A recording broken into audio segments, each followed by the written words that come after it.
In this video, we're going to be talking about Twisted Metal, not just the game, but we're going to be talking about the show. How do they overlap? Do they actually pay attention to the source material like we've always wanted in these Hollywood shows? So I beg of you, don't twist my wish, as I wish for you to stay around and watch the rest of this video.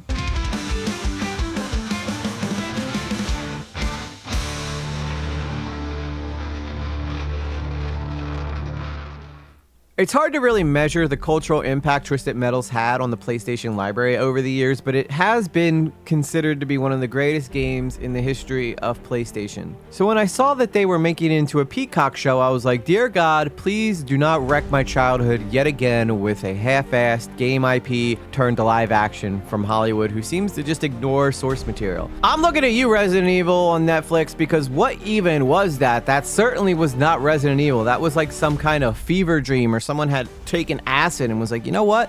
I think I have a better idea for Resident Evil, and they could not have been more wrong. Don't ever do that again, Netflix. Please, for the love of God, fire whoever was in charge of that show. Sorry, I could do a whole video on just how upsetting that Resident Evil show on Netflix made me. But it seems like Peacock paid attention to shows like that, because this is actually a pretty good show, and they really do a lot of fan service for people who grew up with the Twisted Metal games. So if you haven't seen Twisted Metal, this is your warning. There will be spoilers ahead, so if you have not seen the show and you don't want to have anything spoiled for you, stop the video now. Come back and watch it when you're done. Please, for the love of God, come back and watch it when you're done. But this is your last warning, spoilers ahead. So I feel like the best place to start would be, let's dive into the characters. So the show centers around one particular character, and that's John Doe, who drives Roadkill. Now, John Doe was a character in the Twisted Metal universe, so I'm glad to see that they actually picked one character and didn't create an original character for this show to center around. I think this is what most people should do. Pick one character that you think can relate to fans from the games and then turn them into the main character of the show. Unlike Mortal Kombat, the movie, that decided to just create some character nobody ever heard of, nobody cares about, and then make them the center character. A lot of people were not big fans of that. So John Doe is played by Anthony Mackie, who we all know now as Captain America, or Captain Falcon as some refer to him as. And I was a bit worried that Mackie was gonna have a hard time not being Captain America as John Doe, but I will admit that I do feel like the way that Anthony Mackie plays the character of Roadkill is pretty fun. He's a guy who, through amnesia, just cannot remember who he is, has no idea how the world's supposed to work, doesn't know what pizza is, silly things like that, and violence is just so normal to him that he does a great job of just thriving in those violent environments. In season 1, John gets hired to go pick up a package from who we later find out is Calypso to bring it back to Raven. And while this seems like it's an important delivery, really it's just a test to see if John has what it takes to compete in the Twisted Metal tournament. Along John Doe's journeys for this package as a milkman is a guy who basically just does deliveries for the outworld, which is the people who aren't the insiders. They're called the outsiders, who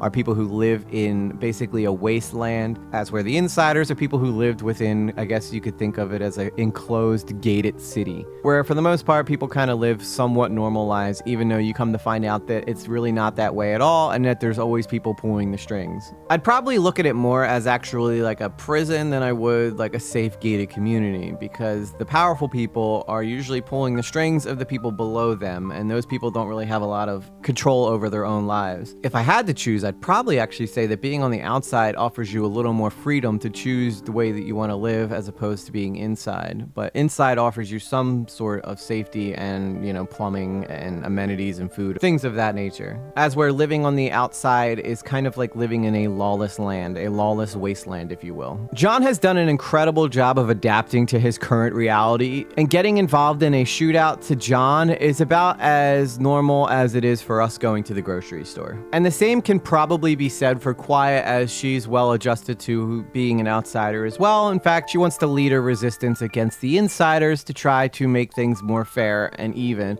because being on the outside doesn't really give people the opportunity for food the way that people on the inside have opportunities for food. It's a typical class versus class type of environment. Speaking about insiders and outsiders, John's reward, if he is to successfully retrieve this package, is that he will be able to become a citizen of what's called New San Francisco, which is an inside gated city where he can go on living life as a normal person, or what he is told a normal person would live like. Along the way, John convinces himself that if he retrieves this package, that New San Francisco would allow him to bring in Quiet along with him as new citizens of New San Francisco. However, once he returns with the package, he is told that only he can enter, Quiet is not allowed inside, thus breaking up the romance that had been budding throughout all of season 1. Once John's in the city, he decides that that's not the life he wants for himself, so he wants to leave, but it turns out that Raven, who is the head of New San Francisco, but still under Calypso's rule, is not going to let John leave because John has to compete in a tournament to help her get her wish of bringing back her friend Kelly, which starts this whole back and forth of John trying to escape, getting caught, trying to escape, getting caught, and he just tries to escape again and again and again until he finally figures out a way to get out of there. We'll get back to Raven in a minute because her character kind of annoys me, and I'll explain why, and it has to do with the acting changes. So when John finally escapes, he ends up running into Quiet and the dolls, who happens to be run by John's sister, that John didn't even know was alive. We will get to John's sister because her character really kind of annoys me a little bit. Not when she's doll face, but something happens with her character that really just irks my soul. So while John and Quiet don't actually end up winning the competition, they do end up finding happiness in this little cabin that they're living in, but they only stay there for a couple months. I'm not really sure how long they stayed there. It's supposed to suggest that a small amount of time has passed though before things happen that force them out of the cabin. Calypso comes on TV and pretends that this large explosion that happened during the tournament's final was due to them, and that they are terrorists who are trying to stop people from having safety in their inner communities in the inner cities, aka the insiders. So that kind of forces them to leave and go back on the road to try to form, I guess, some type of revolution against Calypso. And that's where season 2 ends with their story. Even though they are the main characters, I do kind of feel like their story is not as great compared to a lot of the other stories that are taking place in Twisted Metal. Like, yes, John is the main character along with Quiet, but there are far better characters in this show. If anything, it's the supporting characters around them that make this show so good. Like Sweet Tooth, who is probably the most popular character in Twisted Metal. So you can't have a Twisted Metal show without Sweet Tooth. And even though the character is played by Samoa Joe, but voiced by Will Arnett, you would never be able to tell the difference because Samoa Joe does such a great job of presenting physical mannerisms that you would never know that he's being voiced by Will Arnett. Honestly, Sweet Tooth is the best part of this show. Without Sweet Tooth, this show would suck. I'm just being very honest about this. It's just the way that Sweet Tooth isn't a good guy. He's not a bad guy. He's just himself. He's never rooting for anyone. He's just like living in his own world, kind of killing when he wants, befriending people when he wants. And the only thing he cares about is how he's viewed as a performer. Honestly, when Sweet Tooth is on screen, that is when you're having the most fun with this show. If you took Sweet Tooth out of this show, I'd probably say it sucks. But Sweet Tooth is the standout star. Like, the star of the show should be Sweet Tooth. It shouldn't be John. Sweet Tooth is just so freaking funny. I remember there's this part where him and Stu are in a flea market type area buying weapons, and Stu's trying to remind him to only buy what he needs and not to kill anybody because he doesn't want you to draw attention. So Sweet Tooth buys a cape, and Stu's like, why did you buy this cape? And Sweet Tooth's reasoning for buying the cape was so that he could continue killing people. This way nobody will see because he kills them under the cape. Like a random guy walks by and Sweet Tooth just grabs him, throws him under the cape, and then breaks his neck, and he goes, voila, look, nobody could see that I killed that guy now. Now I can kill people when I want.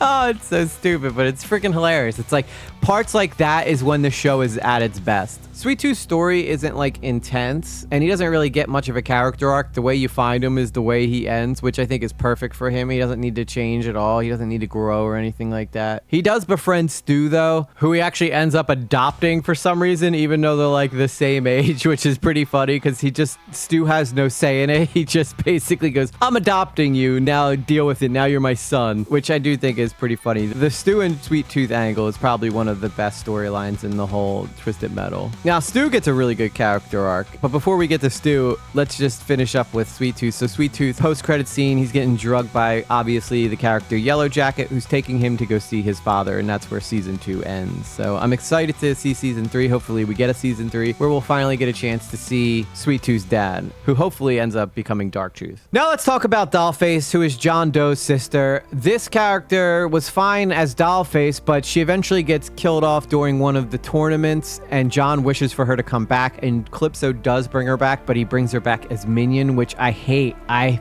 freaking hate this. Minion should have been his own character. He should not be Dollface, and he should be an imposing demon-like creature that we know him to be, not a woman dressed up as a robot. That whoever had that idea should be fired, because that destroyed one of the most popular characters in Twisted Metal, and I honestly hate it. And I know that Minion's never really gotten the love that he should have gotten in the Twisted Metal games, but as a playable character, like, he was one of my favorites to play. Like, we used to fight over who got to play Minion, and to see him watered down to basically Dollface and a mask and a Power Ranger armor was disgusting and gross, and I hated it. I hated every second of it. Do better, Twisted Metal. Just wipe that clean. Let Dollface go back to being Dollface and bring us a real Minion, because that is not Minion. That is not my Minion, not my president.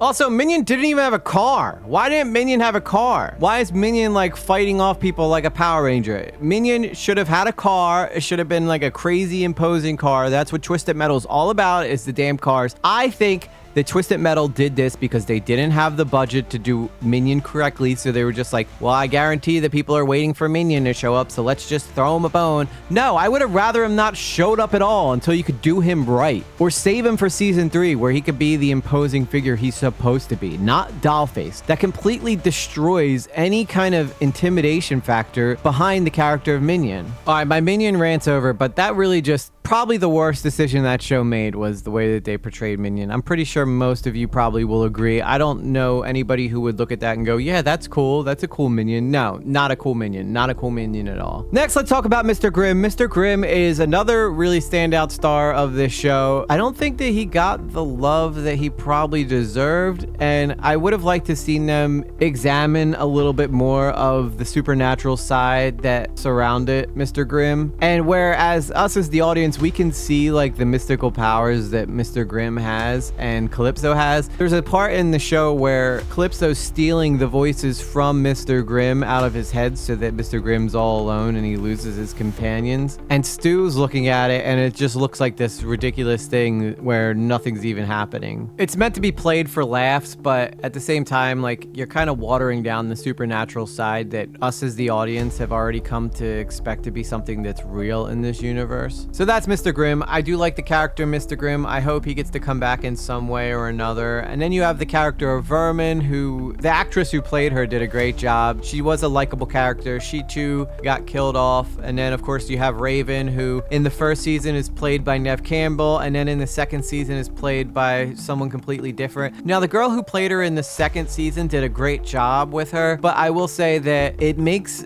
her intentions confusing. Why did Neve Campbell hire John to win the tournament if it wasn't her wish, but the other Ravens wished that she was hoping to have him complete? Just like little plot holes like that here and there that kind of drove me a little crazy with this show. But overall, I'd probably say that Twisted Metal really is a great show, and I would highly recommend that you guys go check it out. I think that they'll probably get a season 3 because the show seems to be one of the more popular shows on Peacock. You know, I'm just, again, some YouTuber, so let me know in the comments what you think. Have you been enjoying Twisted Metal so far, and are you excited for a season 3, or do you think that 2 is plenty and we should just wrap it up? If you like these videos, please consider subscribing for more, and I will see you guys on the next one. Peace!